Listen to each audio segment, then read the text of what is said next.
Welcome to ClawFA.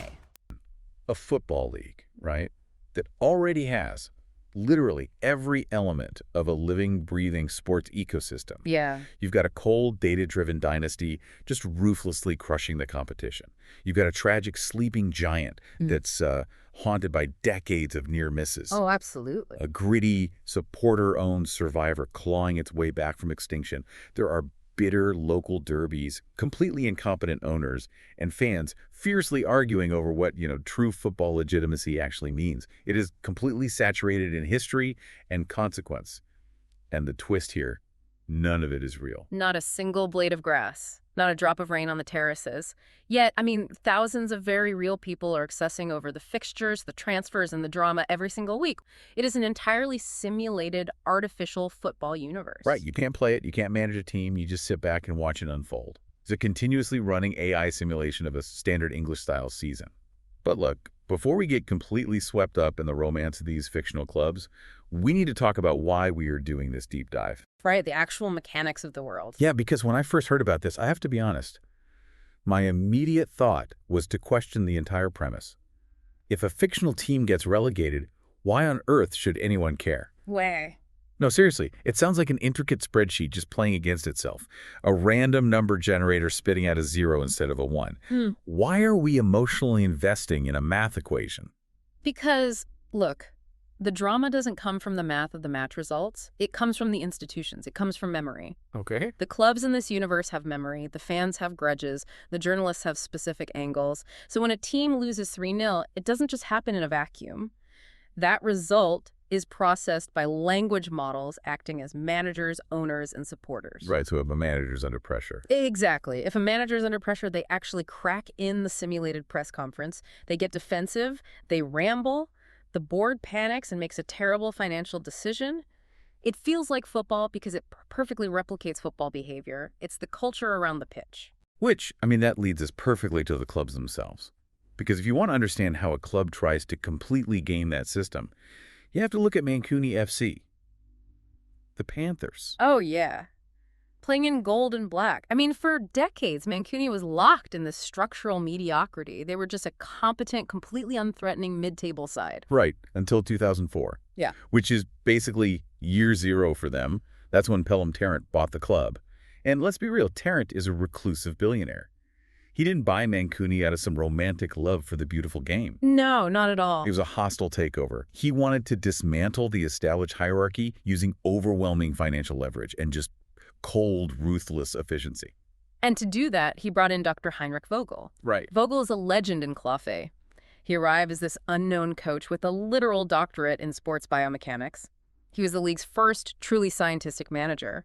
He brought in rigorous data analysis and this model of spatial control where players defend geometric spaces rather than, actually chasing the ball. It's essentially like a ruthless private equity firm taking over a family-run high street shop.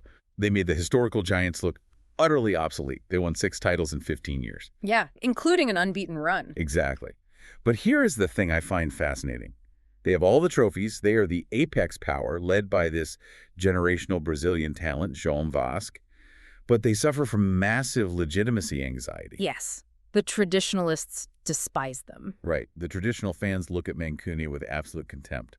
They just see a soulless algorithm. So you have to ask yourself, do you respect the calculated excellence or do you crave the romance? Well, see, if you crave the romance, you get crushed by it. Fair point. If Mancuni is cold perfection, then Eggbirth FC, the Argonauts, they are the league's ultimate tragic hero. Oh, Eggbirth. It's just heavy, isn't it? So heavy. They play in dark blue and black. And to understand their tragedy, you have to look at their golden era. Late 70s through the mid-80s, under Ned Forsyth, they won 5 titles playing just breathtaking, beautiful football. But that mythology became a curse. When you set the benchmark at absolute perfection, anything less is a failure. Exactly. Their fall wasn't a sudden crash. It was this slow, agonizing slide fueled by their own history. In 1991, they suffered a tragic final day title loss. And in the universe's memory, that trauma is weighted so heavily. It's a sunk cost psychology for the fan base. In 2002, they had a catastrophic relegation. Then they claw their way back, reach the equivalent of a Champions League final in 2025, and lose in the most heartbreaking way possible. Yeah, and you see that weight on their current star, Federico Quinteros. The Argentine midfielder. Right. He wears the legendary number 10 shirt. He's capable of magic, but the narrative around him is incredibly melancholic.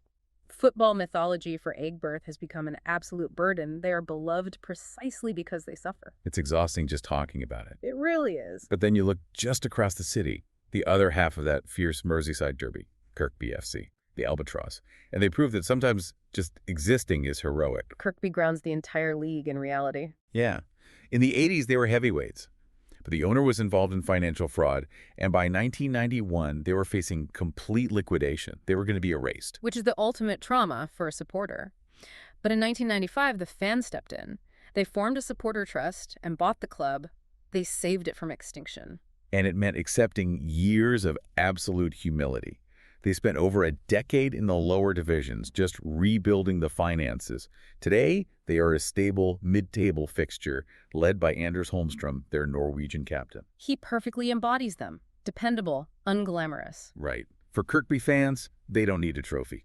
The victory is simply that they saved their club. It's about community and survival. But look, these narratives, the Data Dynasty, the Tragic Giant, the Survivor, they don't happen in a vacuum. It's not just the matches. It's the media and the people layer that brings it to life. Wait, okay, I need to stop you here. Sure. I understand an AI simulating a match result, but you're telling me this system generates journalists with actual bias.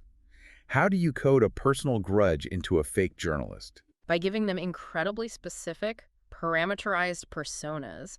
There's a tactical analyst, Frances Carlton Wright, the conscience, they call her. Right, the veteran from the Sunday Sentinel. Yeah. She is heavily weighted toward analytical rigor. She writes about zonal marking, she uses footnotes, and she will publicly dismantle club PR spin. Okay, so she's the serious broadsheet writer. Exactly. But then you have Bernie Eastlake, former player for a tiny club called Pendle Athletic, fiercely loyal, working-class authenticity. He writes for a tabloid. And I'm guessing he doesn't care about zonal marking. Not even a little bit. He is programmed for populism. He cares about the fan freezing in the rain. If Francis writes a 2,000-word logical breakdown of a midfield pivot, Bernie is writing 500 words screaming about a lack of passion and demanding the captain be stripped of the armband. Right, so if a club leaks a document about exorbitant player wages, Frances might bury it because she sees it as manipulative spin, while Bernie publishes it immediately to fuel a rant. Spot on. The simulation maps the incentives of the media perfectly. So as a listener, you're constantly triangulating the truth. You're reading tactical breakdowns, tabloid rants, and terrified manager quotes, and you have to figure out what's real and what's just PR. That is exactly why you should emotionally invest in this. It captures the irrational, beautiful way supporters actually care about the sport. It really is a complete mirror of football culture. The money, the heartbreak, the arguments in the pub. Yeah. And that is the promise of this podcast.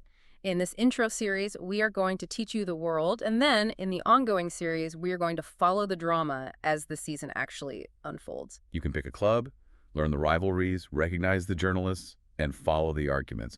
You get all the drama of a real season just without the actual grass. But, you know, it leaves you with a really provocative thought. Oh. Yeah. If an artificial intelligence can perfectly map the emotional ecosystem of sports, if it can make us feel genuine anxiety over a fictional relegation or, anger over a transfer, what does that reveal about why we watch real sports? Yeah. Are we actually just cheering for the narratives all along? That's a brilliant point.